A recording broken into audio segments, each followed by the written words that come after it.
आ गया चुनाव। चुनाव आते ही बिहार के लोग चुनावी चर्चा शुरू करते हैं और किसे वोट देना है, किन मुद्दों पे देना है, इस बात की चर्चाएं जोरों पे होती है। आम लोगों के बीच इसी बात की चर्चा होती है कि इस बार किस कैंडिडेट को किस आधार पे वोट करना है, और ख़ास करके बिहार की।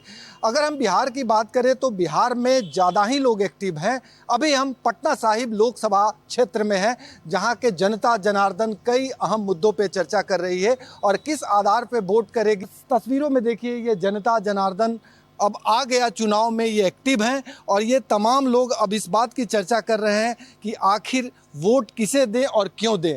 सबसे खास बात यह है कि नेताओं के जो बयानबाजियां हो रही है उस पर भी ये लोग चर्चा कर रहे हैं, और उन बयानों को हम कैसे देखें, किस बात को उठाएं, इस बात को लेकर हम भारत एक्सप्रेस की टीम के साथ यहाँ पहुँचे हैं।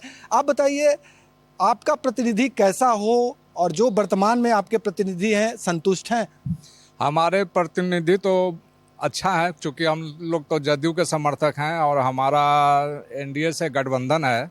इसके चलते रविशंकर बाबू तो हमारे अच्छे प्रतिनिधि हैं ही, लेकिन सौभाग्य से उनका दर्शन हम लोग को नहीं होता है। इलेक्शन के समय अभी तक तो नहीं हुआ है, 5 साल पहले हुआ था। चूँकि वो नेशनल लेवल पर राम मंदिर में काम किए हैं, इसलिए हम लोग उन्हीं को समर्थन करेंगे, अपना जी जान दे के उन्हीं को समर्थन करेंगे। प्रतिनिधि दर्शन न दे, लापता प्रतिनिधि, आप कह रहे हैं वोट देंगे? हमारे एनडीए के साथ गठबंधन होने के चलते मजबूरी में देना पड़ रहा है। कोई विकास का काम तो ये करते नहीं है। अभी तक तो दर्शन दिए नहीं, 5 साल हो गया, अभी तक ये आए ही नहीं है। हम लोग के अभी पिछला बार आए थे 5 साल के बाद, अभी तक नहीं आए हैं। इस बार का चुनावी मुद्दा क्या हो, जनता किस आधार पे वोट करे, आप क्या सोचते हैं? जनता विकास के मुद्दे पर वोट करेगी, और मोदी जी के द्वारा जो बनाया गया है राम मंदिर और राष्ट्र और राम दोनों के नाम पर इस बार वोट करेगी जनता, और यही है विकास। किस आधार पे वोट कर रहे हैं, क्या सोच रहे हैं? हम लोग विकास के नाम पर वोट करना चाह रहे थे, लेकिन खास करके ये रविशंकर बाबू अभी जो यहाँ के सांसद हैं, ये 5 साल तक ऐसा कुछ विकास किए नहीं। लेकिन अब नीतीश बाबू विकास पुरुष आदमी है, उन्होंने विकास किया और उनके साथ अलायंस में हैं, तो भाई हम लोग का ऐसा मजबूरी है, उनको वोट करेंगे। मजबूरी में वोट करेंगे। क्या मुद्दा होगा इस बार वोट करने का? देखिए, हम लोग का तो विकास का ही मुद्दा रहेगा। जो आदमी स्वास्थ्य के क्षेत्र में, आपको लॉ एंड ऑर्डर के क्षेत्र में, जो आदमी मतलब इलेक्ट्रिक के क्षेत्र में, ये सब जो प्रतिनिधि जो अपना जो विकास करेंगे, हम लोग उन्हीं को वोट देंगे। कि क्या मुद्दा रहेगा इस बार? मुद्दा तो एक ही है, विकास। आप क्या सोचते हैं इस चुनाव को, किस तरह से, आप युवा हैं, किस तरह से देख रहे हैं? नहीं, बस विकास का मुद्दा, हमारा विकास पुरुष इनके साथ हैं, तो मजबूरी बस उधर जाना है। हम कुछ और बात कर लेते हैं। आप हमें ये बताइए, तेजस्वी यादव रोजगार, संविधान, आरक्षण जैसे मुद्दे को उठा रहे हैं, कह रहे हैं कि यदि एनडीए की सरकार बनी तो संविधान खतरे में पड़ जाएगा, आरक्षण समाप्त कर दिया जाएगा। इसको कैसे देख? उन लोगों का अभी पता ही नहीं है कि वो क्या बोलते हैं और क्या नहीं। वो जो बोलते हैं वो कभी करते नहीं हैं, और पहले भी उनकी सरकार थी, जंगल राज बना हुआ था। अब कम से कम उनसे छुटकारा तो मिला है मुझे। ऐसे कारण जैसे हम लोग इसे आज इंडिया गठबंधन में हम लोग इसे भाजपा को वोट देते हैं। और दूसरी बात यह है कि भाजपा के लिए वोट देते हैं कमल छाप के लिए, ना कि मतलब रविशंकर बाबू के लिए। रविशंकर बाबू हैं यहाँ पटना में मतलब साहब में कुछ भी नहीं किए हैं आज तक। उन्होंने जब इलेक्शन आता है तभी आते हैं, वरना न पता। जाके दिल्ली बैठेंगे तो वहाँ बैठेंगे। उनकी छवि देख के हम लोग वोट नहीं देते हैं, बस मोदी के देख के छवि देते हैं। मोदी को देख के वोट देते हैं। क्या आपकी क्या राय है? बेरोजगारी और विकास। तो तेजस्वी यादव उठा रहे हैं मुद्दा, तेजस्वी यादव के वोट पड़ना चाहिए। क्यों?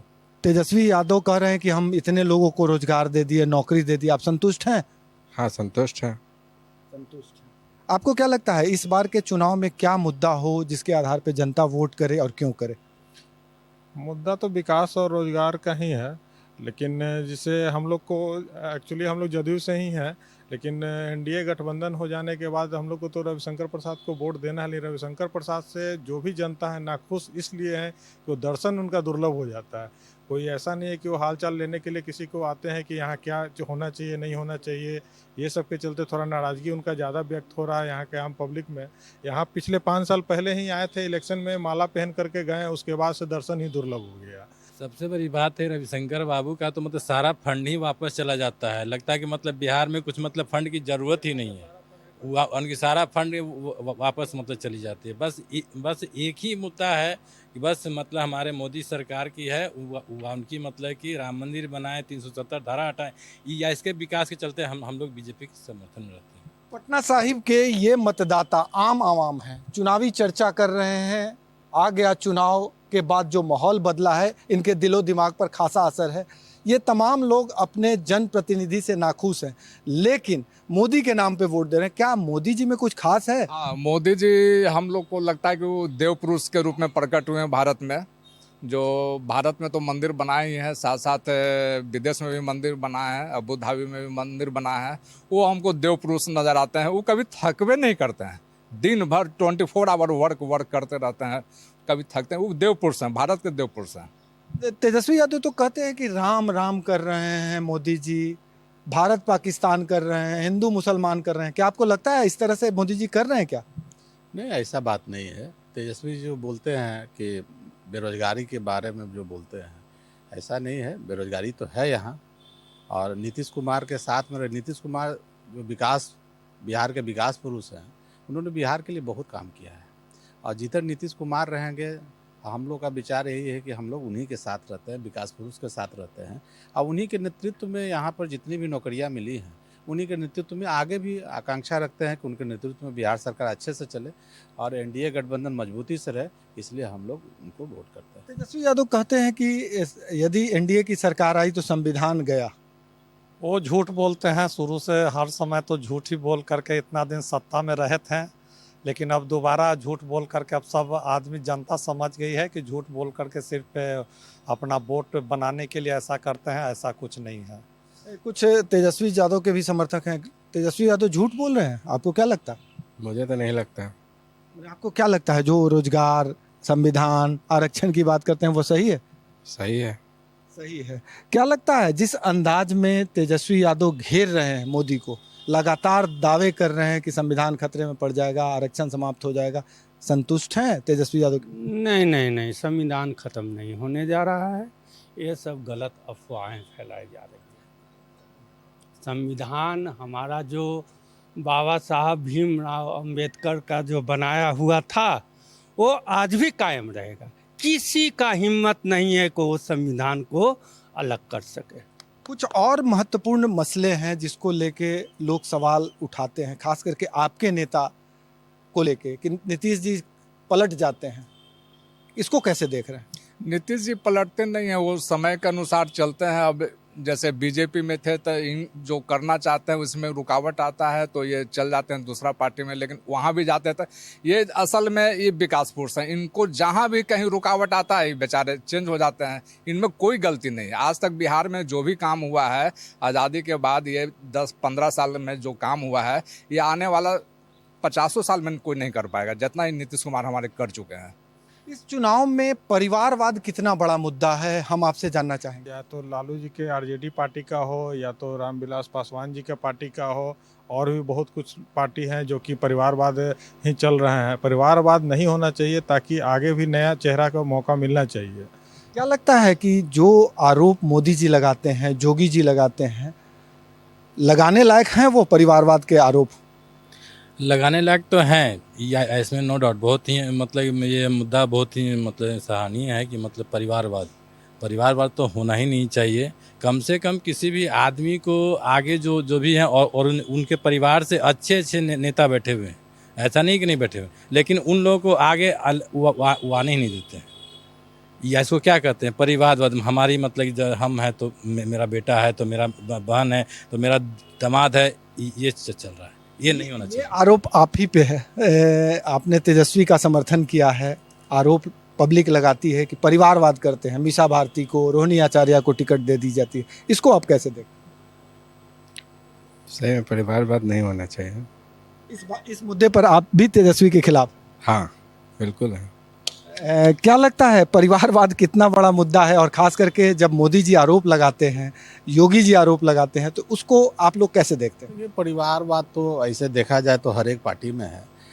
मोदी जी नहीं है, शीर्षस्थ नेतृत्व में नहीं है, लेकिन और बीजेपी के जो नेतागण हैं उनके भी बच्चे इसमें हैं।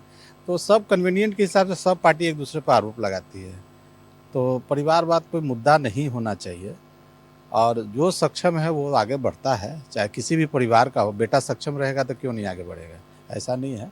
लेकिन लोग को ध्यान रखना चाहिए अपने अच्छे कार्यकर्ता पर, अच्छे नेता पर, कि उनको भी आगे बढ़ने का मौका देना। हम लोग तो भाई जनता जनार्दन है, जो शीर्ष नेतृत्व में देखते हैं उन्हीं को हम लोग फॉलो करते हैं कि हाँ इनमें दम है, और जिनको भी दे देते हैं सिंबल के आधार पर आदमी उसी को वोट करता है। लेकिन हाँ, परिवारवाद उतना नहीं होना चाहिए। लेकिन जो सक्षम है, जिनके परिवार में सक्षम नेता अब पैदा ही हुए हैं नेता बनने के लिए, अब उसमें सक्षम है देश को, राष्ट्र का नेतृत्व करने के लिए, तो क्यों नहीं उसको आगे बढ़ाया जा सकता है। मोदी जी आरोप लगाते हैं कि लालू जी अपने ही फैमिली के टिकट दे देते हैं, क्या आप सहमत हैं? बाकी यादव नेता नहीं है इस प्रदेश में? नहीं, वो तो गलत है। अपने ही परिवार के सभी लोग, अपने ही परिवार के लोगों को नेता बना देना वो भी गलत है। बहुत सारे नेता ऐसे हैं सक्षम हैं नेता बनने के लिए, लेकिन वो परिवारवाद करके ही अपने ही घर के लोगों को सिर्फ नेता बनाते हैं। जो कांग्रेस के लीडर या अन्य इंडिया गठबंधन के नेता जो हैं, वो राम मंदिर देखने नहीं गए, इसको आप लोग कैसे देख? नहीं, राम मंदिर तो सबको जाना चाहिए। मंदिर हमारे हिंदू लोग, सभी लोग का है मंदिर। क्यों नहीं जाते हैं लोग? अब क्यों नहीं जाते हैं, ये गलत है, गलत है। क्या लगता है क्यों मंदिर से बच रहे हैं इंडिया गठबंधन के नेता? इंडिया गठबंधन को लगता है कि ये मंदिर पूरे भारत का नहीं है, सिर्फ मोदी का मंदिर है, कि मैं यहाँ जाऊँगा तो वहाँ मोदी का प्रचार होगा। ये गलत है। लगता है, आप क्या सोचते हैं, मंदिर न जाना हिंदुओं के बीच क्या मैसेज दे रहा है इंडिया? राम तो जन जन के हैं, राम तो कण कण में है। यदि नहीं गए हैं तो गलत चीज़ है, जाना चाहिए। हम तो यही कहेंगे महागठबंधन के लोगों से कि राम मंदिर जरूर जाना चाहिए, हर एक मंदिर जाना चाहिए, उसमें किसी के भेदभाव नहीं होना चाहिए। न जाने को आप लोग कैसे देखते हैं, आम जनता कैसे देखती है? अब देखिए, वो अपना कन्वीनियंट के हिसाब से अपना देखते हैं, वोट का राजनीति करते हैं कि उनके मुस्लिम मतदाता न गड़बड़ा जाए, इस कारण से हो सकता है कि नहीं जाते होंगे। लेकिन ऐसा नहीं है, मुस्लिम भाई भी ये नहीं चाहते हैं कि मंदिर में नहीं जाइए, और हिंदू मतदाता नहीं चाहते हैं कि भाई मुस्लिम भाई मस्जिद में ना जाएं, लोग न जनता मंदिर में नहीं जाएंगे तो भाई अगला को वोट मिलेगा, समझ गया ना। ये सब गलत चीज़ है, धर्म का राजनीति नहीं होनी चाहिए। और हिंदू धर्म के लिए तो राम कण कण में है, मन में है। क्या लगता है, आप किसको कैसे देखते हैं, किस एंगल से देखते हैं? देखते हैं कि अगर कहीं मस्जिद का उद्घाटन रहेगा तो इंडिया गठबंधन के सभी लोग चले जाएंगे, लेकिन मंदिर का उद्घाटन रहेगा तो नहीं जाएंगे। लेकिन उन लोग के मैडम लोग जाती है, वो जेंट्स लोग नहीं जाता है, मैडम लोग सब जाती है। मतलब चोरी चोरी राम मंदिर? हाँ, चोरी चोरी सब पूजा करते हैं लोग। वो खाली दिखावा है मीडिया में आने के लिए कि नहीं हम जाते हैं, लेकिन सब करता है। सुबह सुबह बिना राम के नाम लिए वो लोग का काम ही नहीं चलेगा, जो भी लोग हैं। इसलिए राम का नाम लिए हुए ही उठते हैं, जागते हैं, खाली मीडिया में नहीं आते हैं बस। सहमत है कि जो नेता हैं, जो राम से दूरी बना के रखते हैं, उनके फैमिली के लोग जाते हैं या फिर वो भी चोरी चोरी जाते हैं? बिल्कुल बिल्कुल। जब तक लोग इसे सुबह सुबह चंदन टीका नहीं लगाते हैं ना, वो हिंदू नहीं होता है। सुबह सुबह नहा धोआ के चंदन टीका तो जरूर नेता लोग लगाते हैं। और लोग जो बोलते हैं ना राम मंदिर, मतलब कि राम मंदिर में जाके लोग देखे, और वहाँ पे सबसे ज़्यादा जो बिजनेस मतलब कि मुस्लिम समाज का ही है, और वो लोग चाहता है कि नहीं यहाँ पे मतलब मंदिर रहे। लोग सिर्फ मतलब जो बोलते हैं कि मतलब ये मतलब मुस्लिम को बांट रहे हैं, ये नहीं, आज मुस्लिम ही वहाँ सबसे ज़्यादा मतलब रोजगार कर रही है। मुस्लिम सबसे ज़्यादा। क्या आप संतुष्ट हैं कि जो इंडिया गठबंधन के नेता नहीं जाते हैं मंदिर, परहेज करते हैं, और इसको बीजेपी एक मुद्दा बना देती है? वो वोट बैंक के चलते वो लोग नहीं जाते हैं। नहीं तो ऐसा नहीं है कि हिंदू मुस्लिम है, वो कहीं भी हम लोग का धार्मिक स्थल है तो उसमें सबसे ज़्यादा बिजनेस मुस्लिम लोग ही करते हैं। या तो वैष्णो देवी का यात्रा हो, कटरा में हो, या तो राम मंदिर में भी मुस्लिम लोग का बहुत सारा बिजनेस है। यहाँ उज्जैन में भी महाकालेश्वर जाइए तो इर्द गिर्द सारा बिजनेस होटल वगैरह मुस्लिम का ही सबसे ज़्यादा है। तो ये सिर्फ नेता लोग मुद्दा अपना उठाते हैं कि भाई वो मुस्लिम का दिक्कत है तो हिंदू का दिक्कत है, ऐसा कुछ नहीं है। मंदिर न जाना इस बार के चुनाव में मुद्दा है? मंदिर नहीं लोग जा रहे हैं वो गलत कर रहे हैं, मुद्दा तो है ही। वो वो नहीं जाते हैं, डर है कि मुस्लिम वोट बैंक मेरा खराब ना हो जाए। दुख होता है कि हमारा मंदिर नहीं जा रहा है ये नेता। काहे नहीं होगा, बहुत अच्छा, ज़्यादा दुख होगा कि भाई हिंदू रहते हुए नहीं जाते, क्योंकि मरने के उपरांत भी राम नाम का ही नाम लेकर के अथी किया जाता है। राम नाम सत्य बिना बोले होना ही नहीं है। जो भी हिंदू लोग हैं तो हम लोग तो जीवन काल में और या तो मृत्यु काल में, दोनों काल में ही राम का नाम लेते हैं। तो दर्शन हम लोग तो जाएंगे ही। और अभी जस्ट टिकट अभी हम कटाए हैं 2 जून का। एक बार मैं गया हूँ और दूसरा बार का टिकट अभी जस्ट आधा घंटा पहले मैंने कटाया है। राम मंदिर दर्शन करने के लिए हम लोग जा रहे हैं। प्रथम चरण के चुनाव के साथ तेजस्वी यादव ने बिहार में कई अहम मुद्दे उठाए, जिसमें रोजगार, बेरोजगारी, आरक्षण और संविधान खतरे में है जैसे नारे देकर तेजस्वी आगे बढ़ रहे थे। लेकिन जैसे जैसे बीजेपी जवाब दी, मुद्दे डाइल्यूट होते गए और अब मुद्दा भारत पाकिस्तान, राम मंदिर, हिंदू मुसलमान जैसे आ गए हैं और दोनों तरफ से एक दूसरे पर आरोप लगाए जा रहे हैं। परिवारवाद भी एक अहम मुद्दा हो गया है और कई ऐसी अभद्र टिप्पणियां की गई है जो व्यक्तिगत है, निजी है, चाहे तेजस्वी की ओर से नीतीश कुमार पर किया गया हो या नीतीश कुमार ने तेजस्वी के परिवार पर किया हो। ये भी खास है और जनता इसको कैसे देख रही है, इसी बात की पड़ताल के लिए पटना साहिब के मतदाताओं के बीच हम हाजिर हैं और हम ये जानना चाहेंगे उसके बदले राम मंदिर, भारत पाकिस्तान जैसे मुद्दे आने चाहिए। जनता हमारे साथ है। तेजस्वी यादव रोजगार की बात कर रहे थे, उसके बाद संविधान की बात करने लगे, आरक्षण की बात करने लगे और अब तो हिंदू मुसलमान की बात होने लगी। तो क्या जिस तरह से मुद्दे डाइल्यूट हुए, जनता इसको कैसे देख रही है? वो मुद्दा वो लोग विपक्ष में हैं, खोजते रहते हैं कि हिंदू मुस्लिम करने से वोट बैंक का स्थिति बढ़ेगा। वैसा कुछ नहीं है। हम पहले भी बता चुके हैं कि जो भी राम मंदिर बना हो या वैष्णो देवी मंदिर हो, हिंदू के लगभग सभी मंदिर में वहाँ पे मुस्लिम समुदाय अच्छा खासा वहाँ पे रोजगार उनका चलता है। उनको कोई आपत्ति नहीं है कि कोई चीज़ से अथी हो। ये लोग नेता लोग ही मुद्दा भटकाते हैं। तो कह रहे हैं कि आरक्षण खत्म कर देंगे मोदी जी। आरक्षण खत्म नहीं, आरक्षण तो खैर खत्म कभी भी नहीं होगा। ये तो हम लोग का संविधान में जो लिखा हुआ है, आरक्षण खत्म होना भी नहीं चाहिए। जो लेकिन उसमें भी हम लोग का एक है, जो बहुत गरीब जाति के लोग हैं उन्हीं को आरक्षण मिलना चाहिए। आरक्षण के नाम पे नेता भी लोग भी फायदा उठा रहे हैं। जो अपने धनी मनी हो रहते हुए भी आरक्षण के नाम पे सीट ले लेते हैं, वो भी गलत है। उस पर भी कुछ सरकार को ध्यान देना चाहिए। क्या लगता है आरक्षण खत्म हो जाएगा, संविधान खत्म हो जाएगा यदि मोदी जी आ जाएंगे तो? नहीं, कहा मोदी तो कभी नहीं बोल रहे हैं कि आरक्षण हम खत्म कर देंगे। वो तो और जैसे करेंगे, नहीं आरक्षण हम खत्म होने नहीं देंगे। ये कहें तो फालतू मोदी जी ने कहा कि ओबीसी, एससी, एसटी के आरक्षण को इंडिया गठबंधन वाले काट के मुसलमानों को देना चाहते हैं। क्या आप सहमत हैं? नहीं, ये बिल्कुल ही गलत काम हो। ये नहीं, मोदी जी जो आरोप लगा रहे हैं कि इंडिया गठबंधन वाले यही चाह रहे हैं, इसलिए आरक्षण चिल्ला रहे हैं। नहीं, उन लोगों को चिल्लाने दीजिए। ऐसा कुछ होने वाला है नहीं। वो जो मोदी जी जो बोल दिए सो ही होंगे। जो मोदी है सब कुछ है। क्या लगता है कि अगर इंडिया गठबंधन की सरकार आएगी तो जो मोदी जी आरोप लगा रहे हैं कि आरक्षण खत्म करके, आरक्षण को कम करके मुसलमानों को दे दिया जाएगा, आप लगता है कि ऐसा हो सकता है अगर इंडिया गठबंधन आने पर हो सकता है? इसलिए हो सकता है कि इसका ये लोग टेलर साउथ इंडिया में, तेलंगाना इस समय 5% ओबीसी का रिजर्वेशन काट के दे चुके हैं। इसलिए ये लोग बहुत माने गिरे हुए आदमी हैं। इंडिया गठबंधन के जो भी लोग हैं सब गिरे हुए हैं। सिर्फ मुस्लिम तुष्टीकरण के लिए काम करते हैं। तेजस्वी यादव पे आरोप है मुस्लिम तुष्टीकरण का, आप तेजस्वी को सपोर्ट कर रहे हैं। क्या लग रहा है तेजस्वी जी मुस्लिम तुष्टीकरण पे काम करते हैं?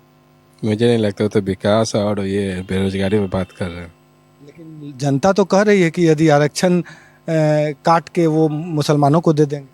ऐसा तो मुझे नहीं लगता। लालू जी का बयान आया था कि मुसलमानों को भी आरक्षण मिलना चाहिए, जबकि संविधान में साफ साफ लिखा है कि धर्म के आधार पर आरक्षण नहीं दिया जा सकता। लालू जी को ये पता नहीं है कि ओबीसी में मुसलमान भी आते हैं, उनको भी आरक्षण मिलता है। BC1 को भी मिलता है। BC1 में भी मुसलमान आते हैं, BC2 में भी आते हैं।